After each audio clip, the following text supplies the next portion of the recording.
BA third semester home science student, welcome you in धरा classes. आज मैं आपको होम साइंस गृह विज्ञान का मोस्ट इम्पॉर्टेंट क्वेश्चंस बताने जा रहा हूं। प्यारे मित्रों, ये आपकी यूनिवर्सिटी में प्रायः पूछे जाने वाले क्वेश्चंस हैं जिसको बार बार रिपीट किया जा रहा है। उनमें से बहुत ही सेटिंग करके मैं क्वेश्चंस को लाया हूं आपके लिए। इन क्वेश्चंस के आंसर को यदि आप पढ़ लेंगे, पूरी तरह से समझ लेंगे, तो आपको पूरे अंक मिलने वाले हैं। तो हम स्टार्ट कर रहे हैं यहाँ से। ये आपका जो 2023 का मॉडल पेपर्स है, ये बता रहा है कि आपको कौन कौन से क्वेश्चंस यहाँ पर पढ़ने होंगे।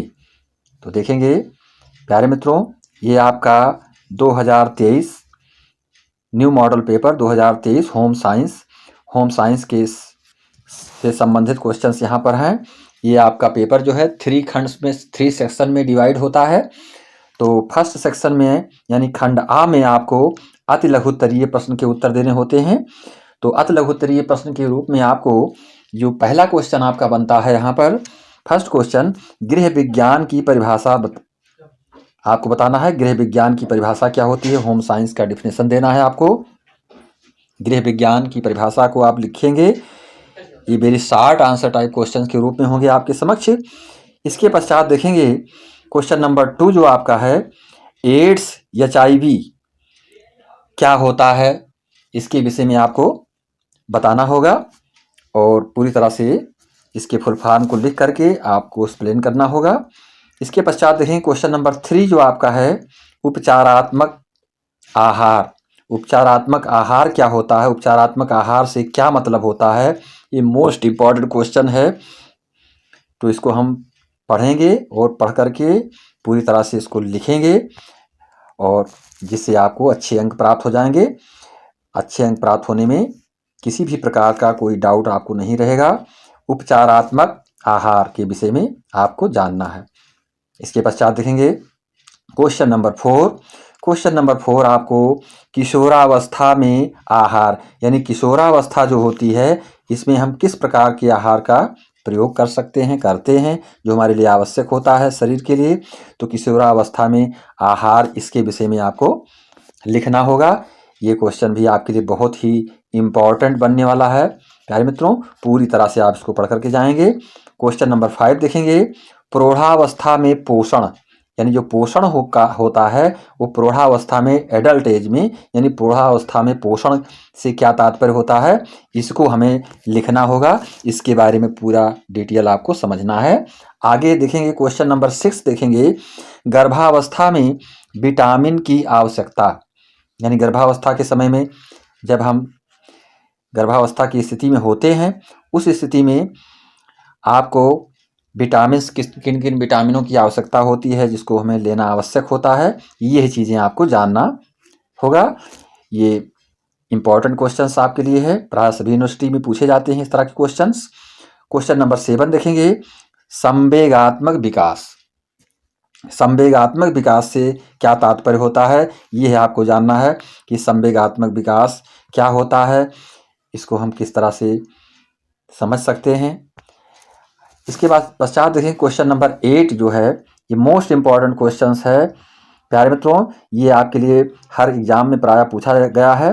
संज्ञानात्मक विकास की अवस्थाएं, यानी संज्ञानात्मक विकास की अवस्थाएं जो होती हैं, संज्ञान यानी कि जो कुछ हम जानते हैं, जिसके विषय में हमको जानकारी होती है, जो हमारी नॉलेज में चीज़ें होती हैं, उसी को संज्ञानात्मक कहते हैं। संज्ञानात्मक विकास की अवस्था ये कब कब होती है, किस किस समय में होती है बालकों में, तो ये हमें समझना है। इसके पश्चात देखेंगे क्वेश्चन नंबर 9, बालक का सामाजिक विकास, यानी बालक का शारीरिक विकास, बालक का मानसिक विकास और बालक का सामाजिक विकास। तो इस क्वेश्चन में आपसे पूछा जा रहा है कि बालक का सामाजिक विकास, यानी बच्चा जब थोड़ा बड़ा होता है, समाज में परिवेश करता है, तो उसका विकास धीरे धीरे सामाजिक विकास में बदलाव होने लगता है। उसके विकास जो है सामाजिकता से युक्त होते जाते हैं, तो ये हमें जानना है। तो बालक का सामाजिक विकास, ये क्वेश्चन आपको लिखना होगा। इसके पश्चात देखेंगे क्वेश्चन नंबर 10, कैलोरी की परिभाषा दीजिए। कैलोरी के विषय में आप पढ़ चुके हैं। व्हाट इज कैलोरी, हमारे शरीर के लिए ऊर्जा को प्राप्त करने के लिए कितनी कैलोरीज की आवश्यकता पड़ती है और उन कैलोरीज को हमें कैसे प्राप्त कर सकते हैं, किस तरह से हम उसको प्राप्त करते हैं। तो कैलोरी की परिभाषा आपको देना होगा कि पौष्टिक आहार जो भी हम लेते हैं, संतुलित आहार, उस संतुलित आहार से हमको जो ऊर्जा प्राप्त होती है उसी को हम कैलोरी कहते हैं। तो कितने मात्रा में हमारे शरीर को कैलोरीज की आवश्यकता होती है, प्लस हमको ये भी जानना है कि वो हमारी कार्य की क्षमता पर निर्भर होता है कि हम किस तरह के कार्य में होते हैं। क्या हमको शारीरिक श्रम ज़्यादा करना पड़ता है या मानसिक श्रम ज़्यादा करना पड़ता है। तो जिस तरह से हमको शारीरिक कार्य करने होते हैं उसी प्रकार से हम कैलोरीज का उपभोग करते हैं। तो ये हमें कैलोरी की परिभाषा बताना होगा। ये मोस्ट इम्पॉर्टेंट क्वेश्चन है, प्रायः जो है पूछा जाता है। प्यारे मित्रों, आगे देखें क्वेश्चन नंबर 11 जो आपका है आईसीएमआर के अनुसार क्रियाशीलता के आधार पर कैलोरी की आवश्यकता होती है। आईसीएमआर ने इसको विशेष रूप से वर्गीकृत किया है, किस तरह से हमारे कार्य को कितनी कैलोरीज की आवश्यकता होती है। मानव के कार्य पर आधारित किया है, कैलोरीज की मात्रा कितनी कैलोरी उसको आवश्यकता पड़ती है। तो ये आईसीएमआर के अनुसार आपको लिखना होगा। ये क्वेश्चन आपके लिए मोस्ट इम्पॉर्टेंट है प्यारे मित्रों, इसको आप पढ़ करके जाएंगे। इसके पश्चात देखेंगे क्रियात्मक विकास।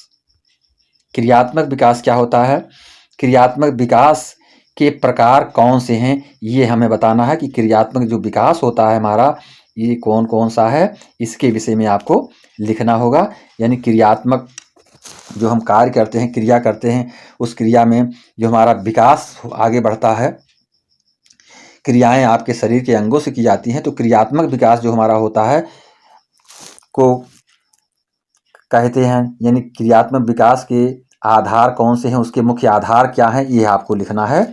तो ये आपके very short answer type questions बन रहे हैं, जो कि मोस्ट इंपॉर्टेंट क्वेश्चन है, प्राय जो है ऑल यूनिवर्सिटीज में पूछे गए हैं और पूछे जा रहे हैं। तो आप इन्हीं क्वेश्चनों को पढ़ करके जाएंगे, सारे डाउट्स आपके खत्म हो जाएंगे, पूरी तरह से आप 100% यानी 75% मार्क आप अर्जित कर सकते हैं प्यारे मित्रों। तो अब देखेंगे हम अगले खंड की ओर, देखेंगे खंड बा। ये जो खंड बा आपका है ये लघुत्तरीय प्रश्न यानी शॉर्ट आंसर टाइप क्वेश्चंस ये आपका होगा, जिसको कि आपको जो है इसका आंसर देना होगा। इसके लिए निर्धारित शब्दों की सीमा जो है 200-250 शब्दों की सीमा बताई गई है, और लॉन्ग आंसर टाइप क्वेश्चन का 450 वर्ड में हम लिख सकते हैं इसको, और जो शॉर्ट क्वेश्चन यानी कि very short answer type question है इसको हम 50 वर्ड्स में यानी कि 50 शब्दों में इसको लिख सकते हैं। तो इस तरह से हम अलग अलग इसको लिखेंगे। जो आपके very short answer type questions हैं ये 10 क्वेश्चन आपको करने होंगे। 10 क्वेश्चंस आपको प्रत्येक क्वेश्चन 3 अंक का होगा, 3 नंबर का होगा, जो कि 10 क्वेश्चन यानी कि 10 × 3 यानी 30 नंबर का आपका जो है ये क्वेश्चन होगा खंड आ का। और इसी प्रकार से आपको खंड बा में 4 क्वेश्चंस करने होंगे। ये 4 से 5 क्वेश्चन तक करने होंगे, ये आपके 25 अंक तक होंगे। और इसी प्रकार जो है खंड जो आपका सा है ये इसमें केवल आपको 2 क्वेश्चंस करने होंगे लॉन्ग आंसर टाइप के, ये 20 नंबर्स के होते हैं। तो आपको अलग अलग खंडों से अलग अलग तरीके से क्वेश्चन को हल करने हैं। अब हम देख रहे हैं खंड बा में जो लघुत्तरीय प्रश्न किस प्रकार से प्रश्न पूछे जाते हैं। तो लघुत्तरीय प्रश्न में देखेंगे ये फर्स्ट क्वेश्चन आपका वेरी इंपॉर्टेंट क्वेश्चंस है, प्रायः सभी यूनिवर्सिटियों में पूछा जा चुका है, पूछा जा रहा है। आने वाली परीक्षा में ये क्वेश्चन निश्चित रूप से पूछा जाएगा। संतुलित आहार की क्या विशेषता है, यानी संतुलित आहार के विषय में आपको बताना है कि संतुलित आहार क्या होता है। जो हम आहार करते हैं, भोजन करते हैं, उस भोजन में संतुलीकरण का क्या मतलब होता है, सारी चीज़ें, सारे तत्व जो है हमको प्राप्त हो, तो उससे संबंधित क्वेश्चन है, इसको आपको लिखना है। क्वेश्चन नंबर 2 देखेंगे, पूर्व बाल्यावस्था में पोषक तत्वों की आवश्यकता बताइए। यानी पूर्व बाल्यावस्था यानी एक अवस्था, जो अवस्थाएं होती हैं, यानी बाल्यावस्था, युवावस्था, प्रौढ़ावस्था, वृद्धावस्था, जो अवस्थाएं बताई गई हैं, तो इसमें पूर्व बाल्यावस्था का मतलब होता है एक बालक को शुरुआती तौर पर पोषक तत्वों की आवश्यकता क्या क्या पड़ती है, तो इसके विषय में इसको आपको बताना है। क्वेश्चन नंबर 3 देखेंगे, मानव विकास में विकास के विषय क्षेत्र को आपको बताना है, यानी मानव विकास के विषय क्षेत्र का वर्णन आपको करना है। ये क्वेश्चन आपके लिए बहुत ही इंपॉर्टेंट है। मानव विकास यानी मानव विकास करता है तो उसका जो विषय क्षेत्र होता है उसके विषय में आपको लिखना है इसमें। इसके पश्चात क्वेश्चन नंबर 4 देखेंगे, एड्स क्या है। तो एड्स को आपको बताना है, इसके कारण बताने हैं, लक्षण बताना है और इसका उपचार बताना है। 3 चीज़ें आपको एक्सप्लेन करनी होगी। एड्स के विषय में बताना है और उसके एड्स के होने के कारण क्या होते हैं, इसके लक्षण क्या हैं। तो कारण और आप लक्षण ये बताएंगे और इसका निदान यानी उपचार भी आपको बताना है। तो एड्स के विषय में आपको लिखना होगा। प्यारे मित्रों, ये मोस्ट इम्पॉर्टेंट क्वेश्चंस है, इसके लिए आप पूरी तरह से इसको पढ़ेंगे। किशोर गर्भावस्था के लक्षण बताइए, यानी किशोर गर्भावस्था की स्थिति के विषय में आपको बताना है कि किशोर गर्भावस्था के क्या क्या लक्षण होते हैं, जबकि अवस्थाएं प्रौढ़ावस्था में नहीं होती, किशोरावस्था में होती हैं। तो किशोरावस्था में गर्भावस्था के आपको लक्षण को लिखना होगा इसमें। क्वेश्चन नंबर 5 देखेंगे, पहचान से आप क्या समझते हैं। पहचान की संरचना को स्पष्ट कीजिए। पहचान यानी आइडेंटिटी, पहचान से क्या तात्पर्य है, किसी को जो पहचान सकते हैं, जिसके बारे में हम जानकारी प्राप्त करते हैं, समझ सकते हैं, जान सकते हैं। तो पहचान से क्या आप क्या समझते हैं ये आपको लिखना है। पहचान की संरचना को स्पष्ट कीजिए, ये आपके सब्जेक्ट से संबंधित है, उसकी संरचना को हम किस तरह से समझ करके जान करके समझ सकते हैं। तो ये चीज़ें आपको लिखना है क्वेश्चन नंबर 5 के अंतर्गत। क्वेश्चन नंबर 6 देखेंगे। Question number 6 is the most important question for university examination. प्यारे मित्रों ध्यान देंगे इसको कि ये क्वेश्चन नंबर 6 है कि हार्मोनल परिवर्तन से आप क्या समझते हैं। हार्मोनल परिवर्तन यानी हार्मोनल परिवर्तन क्या होता है, इसके विषय में हम जानेंगे। हमारी बॉडी को हार्मोन्स की ज़रूरत पड़ती है और जब हमारी बॉडी में किसी भी हार्मोन की अधिकता हो जाती है तो हमारे लिए भी एक परेशानी का विषय बन जाता है। हार्मोन की कमी हो जाती है तब भी परेशानी का विषय हो जाता है, यानी संतुलन होना आवश्यक है। हार्मोन यानी बॉडी डेवलपमेंट के लिए ये चीज़ बहुत ही आवश्यक मानी गई है। तो हार्मोन परिवर्तन से आप क्या समझते हैं, जो हार्मोन परिवर्तित होते हैं इसके विषय में आपको बताना है। किशोरावस्था में होने वाले हार्मोनल परिवर्तन पर प्रकाश डालिए। जब बच्चा किशोरावस्था में पहुंच जाता है, किशोरावस्था के समय में उसके अंदर क्या परिवर्तन होते हैं, क्या सारी चीज़ें जो कि बाल्यावस्था में नहीं देखी गई थी, एक बालक के रूप में नहीं देखा गया था, वो किशोरावस्था में एडल्ट एज में देखने को मिलता है। तो उसको हम किस रूप में समझ सकते हैं, इसको क्या क्या लक्षण उसके होते हैं, यह आपको लिखना होगा। इसके पश्चात हम देख रहे हैं खंड सा, जो कि दीर्घ उत्तरीय प्रश्न इसमें से किए जाएंगे, यानी 450 वर्डों तक आप इसको लिख सकते हैं 450 शब्दों में, क्योंकि समय सीमा थोड़ा आपकी घटा दी गई है। जहाँ पर 3 घंटे का पेपर होता था तो आपका पेपर अब 2 ही घंटे का हो रहा है, तो उस अनुसार आपको शब्द सीमा भी करनी होगी, इसलिए आप पूरी तरह से तैयारी के साथ जाएंगे पेपर देने। तो हम देखेंगे यहाँ पर खंड सा जो है यानी सेक्शन सी आपका लॉन्ग आंसर टाइप क्वेश्चन रहेगा, जिसमें कि आपको केवल 2 क्वेश्चंस करने होंगे। ये 2 क्वेश्चंस आपके 10 नंबर के 10 नंबर के होंगे, यानी कुल 20 नंबर का होगा आपका दीर्घोत्तरीय प्रश्न जो होगा क्वेश्चंस। तो इसे आप विधिवत जो है समझ लें और समझ करके आप पेपर देने के लिए तैयारी में जुटें। तो ये देखेंगे संतुलित आहार एवं आहार आयोजन को प्रभावित करने वाले कारकों का वर्णन करना है। ये आपको बताना है कि आपको ये देखना है इसमें कि संतुलित आहार, जो कि शॉर्ट आंसर टाइप क्वेश्चन में और very short answer type question में बताया जा चुका है। तो इसी तरह से आपको लॉन्ग आंसर टाइप क्वेश्चन के रूप में इसको पढ़ना होगा। तो लॉन्ग आंसर टाइप क्वेश्चंस के रूप में आप ये समझें कि संतुलित आहार एवं आहार आयोजन को प्रभावित करने वाले कारकों का वर्णन कीजिए। यानी संतुलित आहार, जो आहार हम लेते हैं वो संतुलित होना चाहिए, एवं आहार आयोजन, जो हमारा आहार लेने का जो हम आहार को प्राप्त करते हैं, भोजन को प्राप्त करते हैं, उसको प्रभावित करने वाले कारकों का वर्णन कीजिए। यानी संतुलित आहार एवं आहार आयोजन को प्रभावित करने वाले, जो संतुलित आहार को हम प्राप्त करते हैं और एक निश्चित समय पर प्राप्त करते हैं बॉडी के लिए, शरीर के लिए, तो उसको प्रभावित करने वाले जो कारक हैं, जो प्रभाव देने वाले कारक हैं, उन कारकों के विषय में आपको यहाँ पर लिखना होगा। इसके पश्चात देखेंगे question number 2 long answer type question में कि वृद्धावस्था में होने वाले शारीरिक एवं मानसिक परिवर्तन का वर्णन करना है आपको। यानी वृद्धावस्था के समय में जो हमारे शारीरिक परिवर्तन और मानसिक परिवर्तन होते हैं, इसके विषय में आपको बताना है। तो आप समझ सकते हैं, आप लोग इंटेलिजेंट हैं क्योंकि आप ग्रेजुएशन कर रहे हैं, आप होम साइंस से पूरी तरह से आपको जानकारी होनी चाहिए कि यदि वृद्धावस्था के क्या लक्षण होते हैं, किस तरह से हमारे शरीर में जो है परिवर्तन होते हैं, तो इसके विषय में आपको समझना होगा। और मानसिक परिवर्तन, यानी शारीरिक परिवर्तन और मानसिक परिवर्तन, दोनों परिवर्तन आपको दिखाई पड़ता है वृद्धावस्था में। आप देख रहे हैं कि तमाम सारे लोग जो है चिड़चिड़ापन उनके अंदर हो जाता है, उनके शरीर से, उनकी चेहरे से, उनकी बातों से ऐसा लगता है कि वो वृद्धावस्था को प्राप्त कर चुके हैं। तो तमाम सारे लक्षण ऐसे होते हैं जो चाहे वो शारीरिक रूप से हों, चाहे वो मानसिक रूप से हों, हर तरह के लक्षण आपको बताने हैं या समझने होंगे।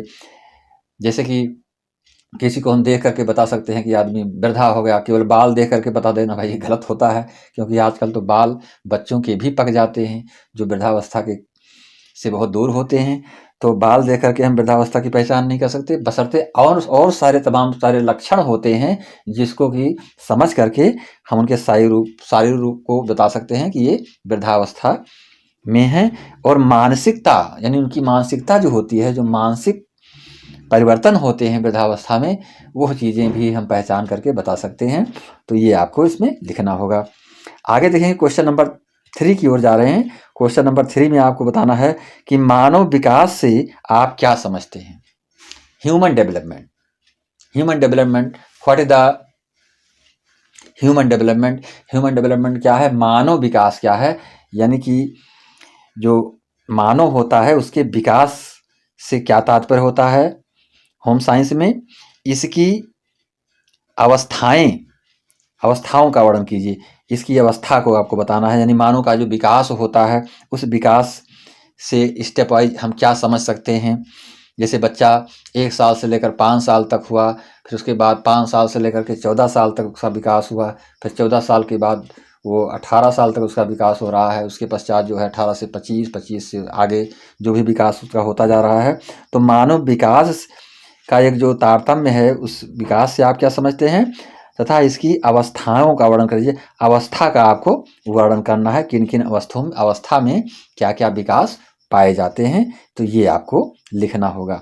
इसके पश्चात मैं चाहूँगा कि आप लोग चैनल को लाइक और सब्सक्राइब करेंगे, जिससे मैं आपके विषय से संबंधित वीडियो को उपलब्ध कराता रहूं।